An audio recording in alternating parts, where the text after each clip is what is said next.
What's going on, everybody? We got a special edition of the Blazers Edge podcast this week. I'm joined by Trailblazers swingman, free agent acquisition, Derrick Jones Jr.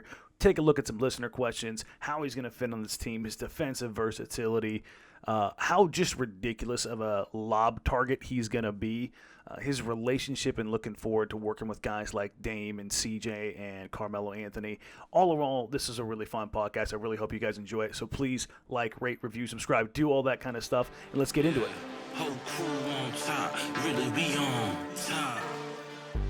What's going on, everybody? Welcome to the Blazers Edge podcast. I am your host, Danny Marang, and we've been cycling through some guest hosts, working some guests in as we get ready for the season. None more important than, Blazers free agent acquisition, former Miami Heat, former Phoenix Sun, all-around good dude, airplane mode himself, at the real Derrick Jones, real D Jones, excuse me, Derrick Jones Jr., DJ D. What's going on, man? Man, how you doing? I'm doing all right. Now, we're going to get right into it real quick just because you just got to town. You've been flipped around, turned around, upside down, and you're already back hooping. What has this been like for you to go through this whole process, go through free agency in a day, move across country, new team, new teammates, COVID, everything? Man, it's crazy. I ain't gonna lie. It was just, it was, for my family, I just wanted to make it as smooth as possible for my family, my kids, my girl and everything, because it's not only me moving, you feel me? It's everybody moving. So I can't just sit up there and say, all right, I'm gonna just pack my stuff and go. I gotta pack everybody's stuff. We gotta pack up the house. Gotta do a whole bunch of stuff. So it was crazy for us. What's been the weirdest, strangest thing that just kind of stood out in the whole process? It could be something big, something little, but I have to imagine going from Miami to Portland. Better yet, what did you know about Portland, the city, before you got here? It's Nike Town, really. That's all I know. But other than that, nothing. I'm a Puma guy right now, so it's like there you go. that. So not real familiar with being out here, other than coming out here and playing originally. What's been the last 48, 72 hours like for you, kind of getting in, getting back, or at least getting on the court with these guys for the first time? Great. Being out here with these guys is just, it was like I just walked into a great environment for me personally, because it's like all the guys they embraced me with open arms, talking to Dame, CJ, Carmelo, just breaking down everything that I can, the plays and just the actions that's going on in the game, just so that I can, make my process a little bit faster. So I wouldn't have to sit up there. We play real soon, so it ain't like, we got games like 2 months from now, so we gotta get it right on our high horse. So you said you talked to Dame, you talked to Melo. I want to know, have you, for those listening on the podcast, you're going to reach out and check out the video. I'll have it in the post as well up on the YouTube page.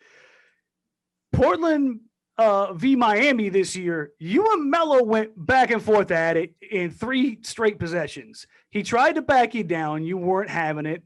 He came up short. He came back down, took you on the other block, and hit you with that 17-year post moves. Just backed you down, backed you down, backed you down. But you kind of looked him up and down, and then the next possession, you caught and banged on the whole team ruthlessly.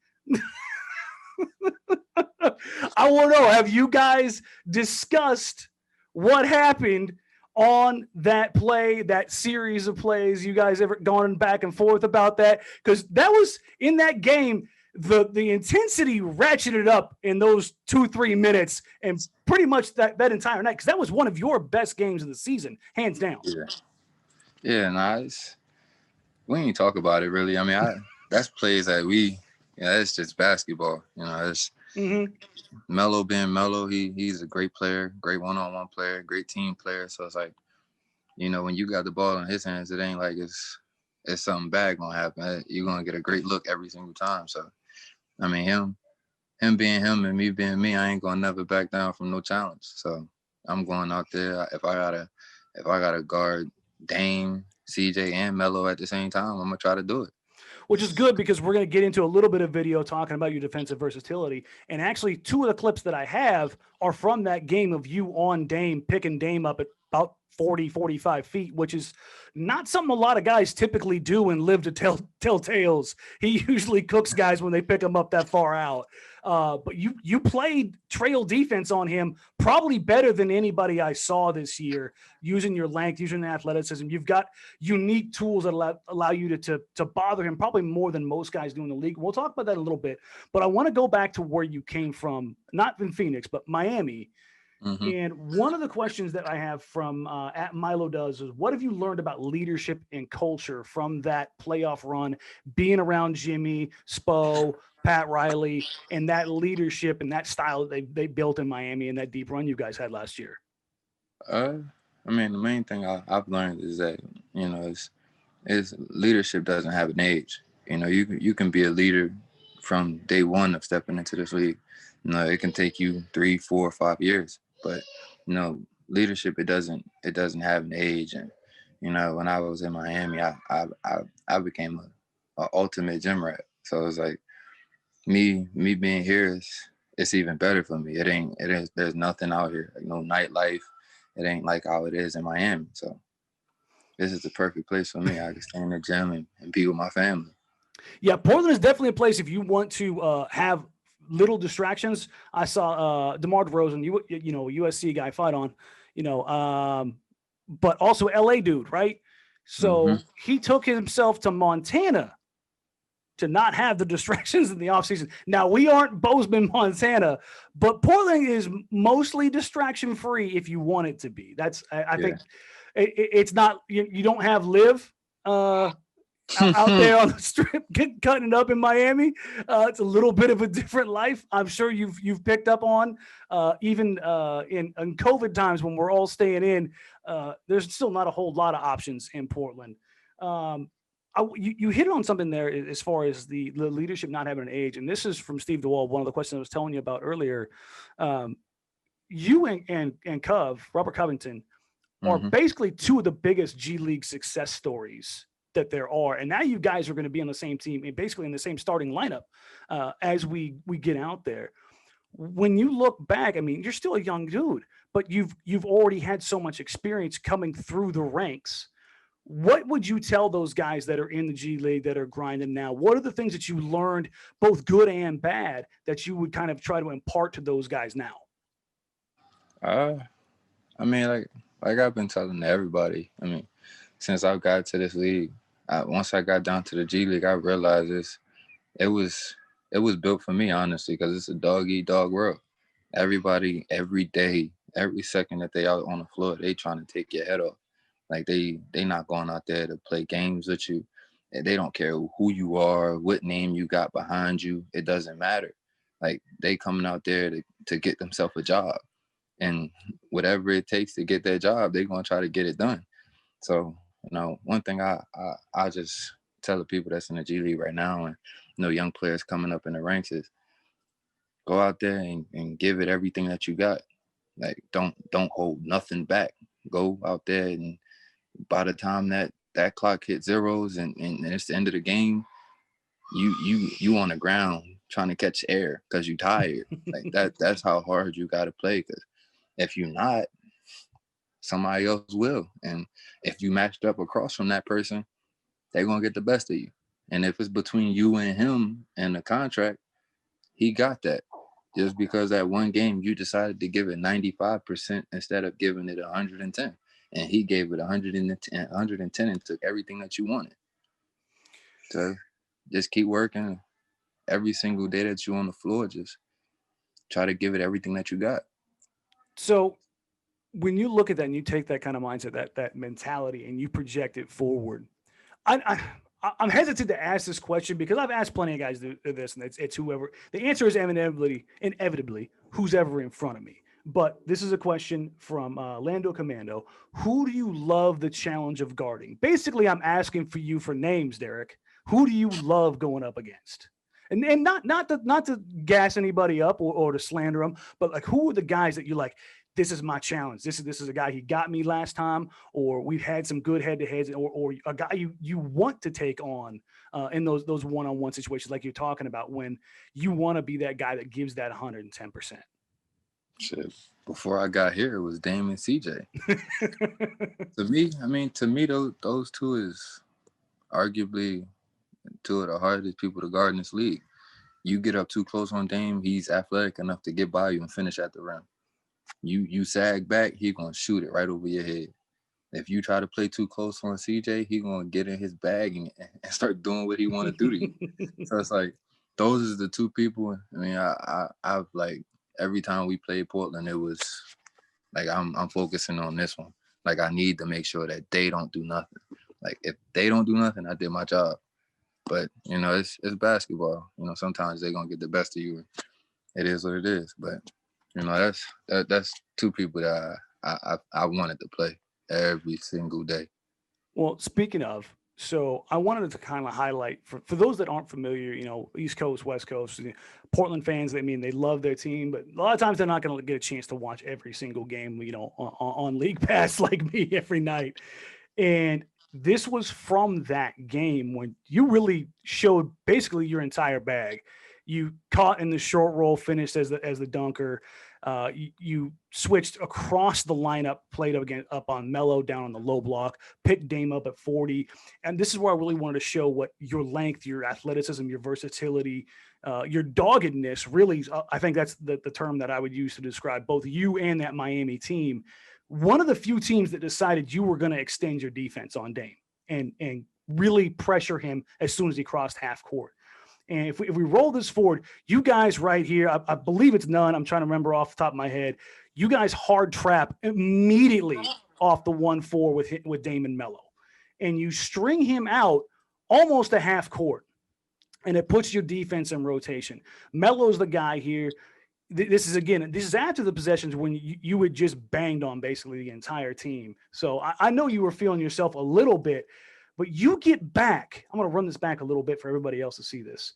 You get back from damn near 45, and you are hauling to get back to Kent to get in between that passing lane and deny that. Myers is coming down, and I think that's Tyler on the backside making sure there's no action there. But it's a simple play that results in a contested mid-range jumper. But every bit of that came off the fact that you were willing to extend and push and take Damian Lillard away from the bread and butter play. Like when you're going through your scouting report, when you're looking at a play like that, ultimately, what do you think your skill set, what do you think your mindset, your determination, how does that all impact on a night to night basis when you are able to do those kind of things and hopefully, translate them here to Portland this year?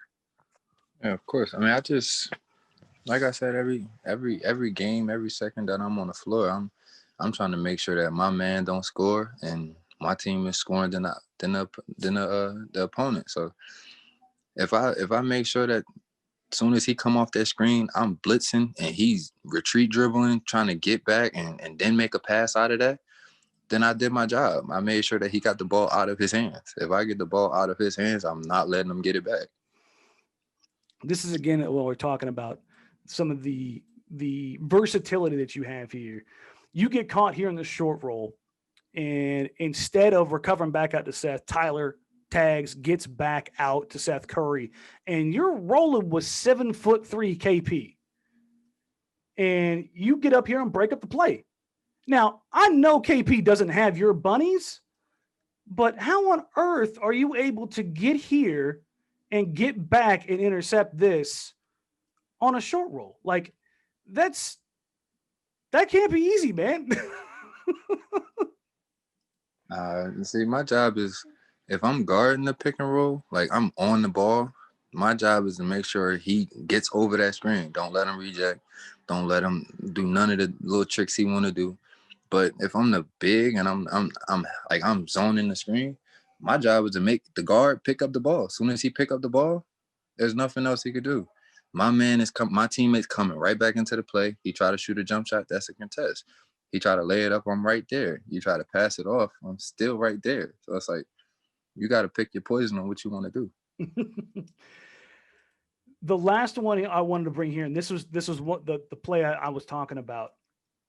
I don't think Dame gets enough credit for his athleticism, for his ability to take guys off the bounce. He's not like Ja or Russ or or CP3 in his prime, where it's that one step burst that you're like, dear God, how am I going to keep up with him? But he has that left to right split and his right to left through the leg, and he's able to accelerate probably faster than just about anybody in the league. And that's the one thing that I think that sets Dame apart. Am I wrong in that perception? Not at all. Shit, he So beat me. You see the play, bro. He beat me. recovered. I'm just athletic enough to get back. Mm-hmm. You already know where I'm going with this play. You got there, and you actually did this to Dame twice in this game. You got him. He got you here with that left to right, where he gets that shoulder in front. But because of your because of your athleticism, because of your length, you're able to track and get that hand in there. And something I've noticed between both you and Rocco is that both you guys are really, really, really active with your hands, and not in the traditional wave your hand sense, just to look active. You're smart active with your hands and reading passing lanes, reading eyes, kind of that free safety. But on drives, you've both got that knack to get that straight knockdown, to get that ball jarred loose without drawing that foul. Is that something that you actively work on? Is that just something that just feels normal to you? How does that kind of thing progress for you? I mean, for me, it's kind of normal now because I've been doing it since I was in Phoenix. Because I mean, the vets that I had, I had savvy vets. They wasn't like athletic like me. It was like my vet was PJ Tucker, Jared Dudley. It ain't like they was like getting above the rim every single play. So when I'm going against them, my first couple weeks there, I'm trying to drive the ball and go for a layup, and all of a sudden, Dud smacking the ball out of my hand, PJ smacking the ball out of my hand, and it's like like you want to call foul, but it's like that's not a foul. So it's like at the same time, I'm taking notes. Like little do they know I'm taking notes. So as soon as you try to do that to me, I'm taking the ball from you. So those are the little things that you pick up on early in your career that you're emphasizing, that you're kind of driving home. The same thing with that determination that which got you out of the G League, which got you your opportunity in Miami, which ultimately got you your contract and your deal here in Portland. And this is, man, I excuse these Twitter handles, man, but this is from @dryaged_sirloin, David Yu. It was mentioned from the New York Times article that his experience in free agency, that you're looking to expand your offensive responsibilities. What area of your game do you think you don't get enough credit for? And then I'm going to add to that, what do you want to continue building on? Everything. I mean, and my game is when I was in Miami, I was set to a certain role, and I mean, that was a role that made the team successful, and I'm glad I was able to play a part in that success for the team that I was just playing on. But as a basketball player and as a human being, you want to be better, and you won't accept less than what you know that you're worth. And I wanted to go out there and be able to not only impact defensively, but while I'm on the floor and I'm impacting defensively, I want to have the freedom to be able to play and be a basketball player, and not just set screens and roll to the rim. Like that's not my game. Like I'm way more. You can do more than that, is what you're saying. Of course. And again, the game against Portland with Miami, I thought showed a lot of that, where you were, again, catching on the short roll, where you were knocking down. I think you took like an 18-footer at the end of the clock with more arc than anybody not named Al-Farouq Aminu, just because you had to let it go. And I could tell after you hit that shot, because that one was early in the game, that you kind of built up a little bit of swagger, a little bit of confidence. When you look at your game, when you analyze your game, do you see yourself as a confidence guy? Like, you've got your base level where you know where you can perform, but when you start making a couple of those plays, do you kind of just feel your level of play go up a notch every single time you do it? I mean, when I was in Miami, yeah. I mean, now there's no lacking confidence at all. I mean, like I said, I've been talking to Dame, I've been talking to CJ, I've been talking to Melo.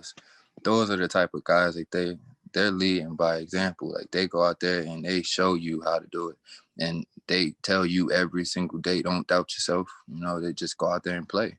If you go out there and play and you give it everything you got, then what you out there doubting yourself for? It ain't like you out there you BSing and giving them 50%. Like, I'm not gonna doubt myself if I'm out there giving out 110%, locking motherfuckers down and being me.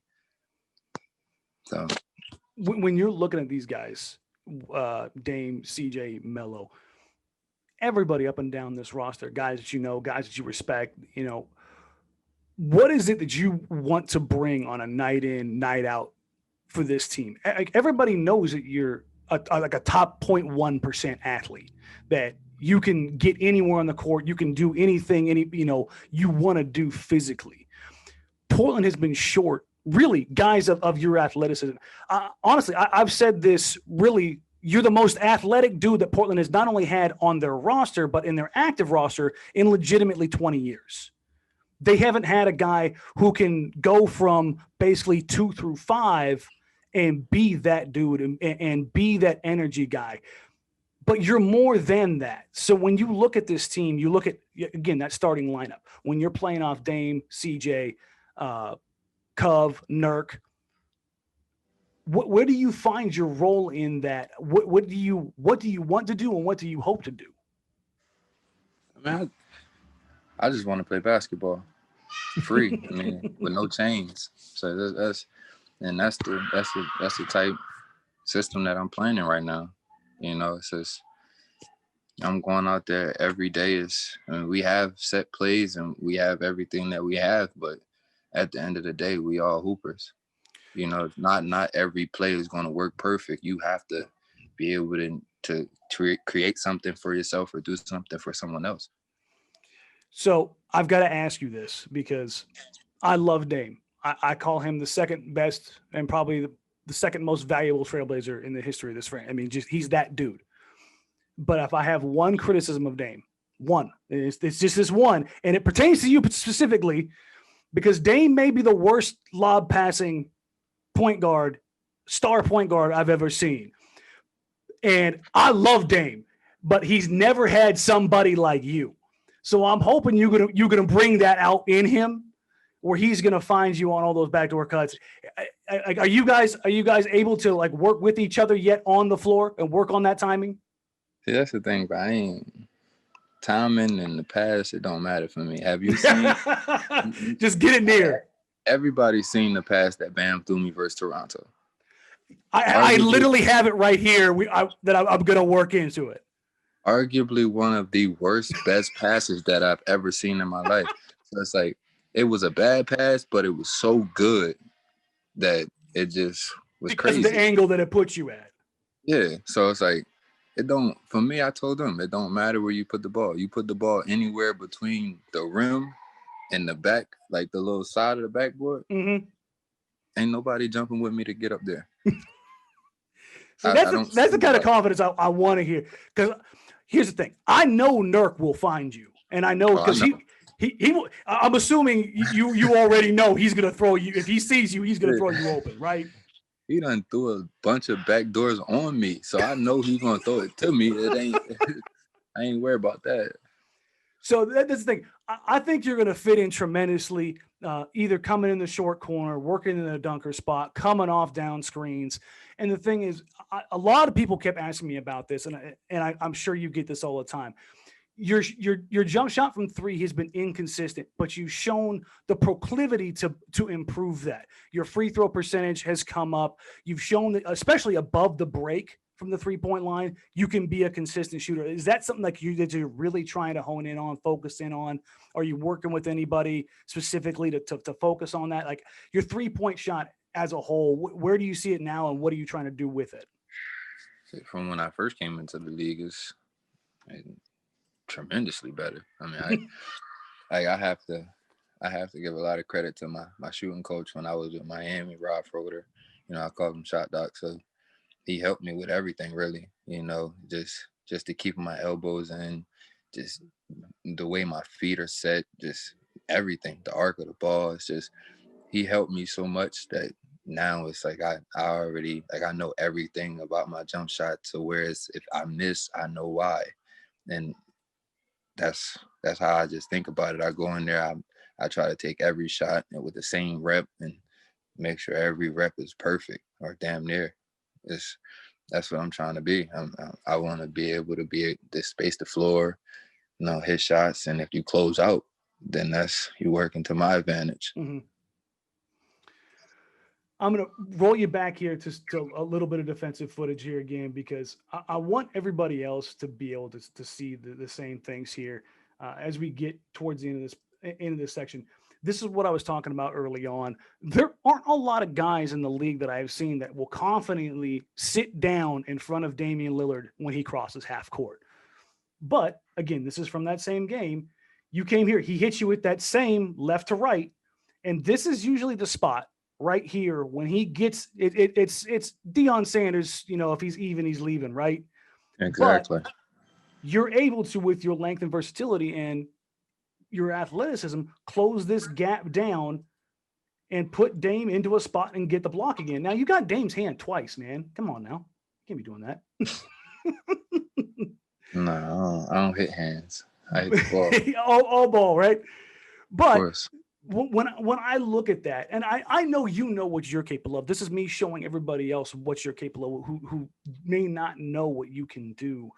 When you look at that, that's got to feel good for you to know that as a defensive player, which, I mean, I can only imagine what it's like in today's NBA, how the game is called, how things are played, how difficult it must be to guard a guy like Damian Lillard in space coming downhill, who between him and Steph have kind of reinvented that position where their gravity is quite literally out to 40 feet.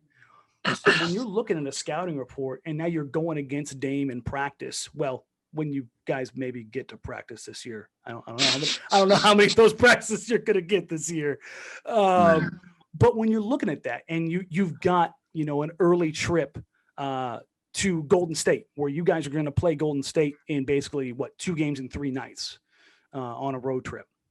And that's, of course, after you play the Lakers and Clippers in 2 games in 3 nights. That's going to be a fun trip for you guys. Of course. But when you look at that, what does that do for you mentally, your confidence and your ability to go in, night out, knowing that not only can I hang, but I can excel with all NBA guys? It just showed me that all my hard work that I put in is paying off. All the early mornings and late nights of me and my dad going to, the gym when I was 13 years old, 12 years old, it all worked. And for me, it's just a surreal moment when I got to have that conversation. A conversation with the coach and the GM of the Blazers.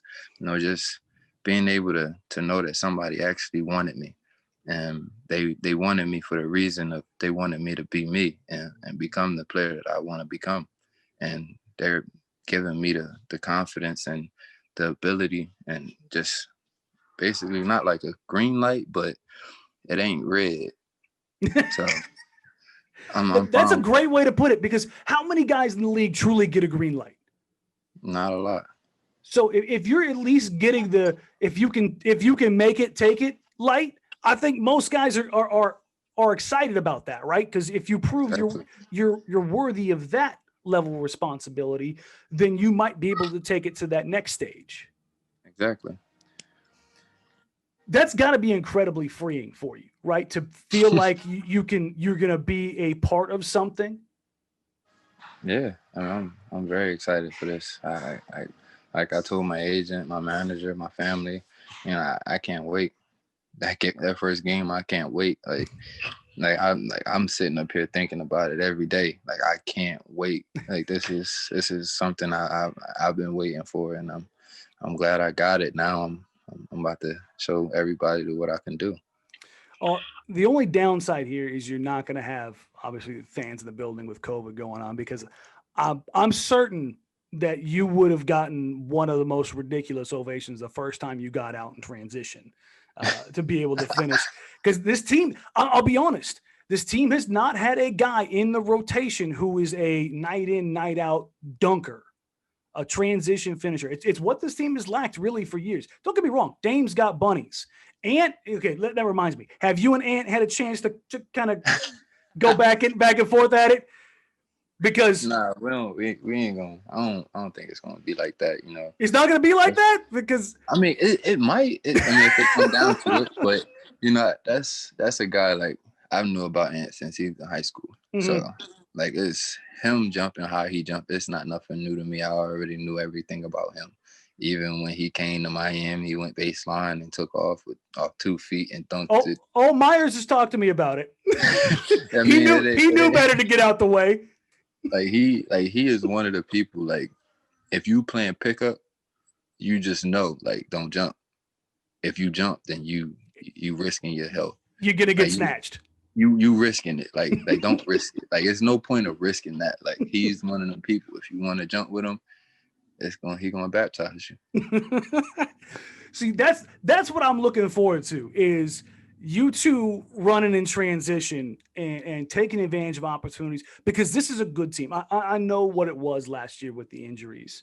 It's not a throwaway year, because no year is a throwaway year, but it was a year that was marred by injuries and things that caused problems up and down the roster, and guys were put in positions where they, like you said, weren't in their best place chance to succeed, right? Or not getting what they needed, or allowed to be who they needed to be.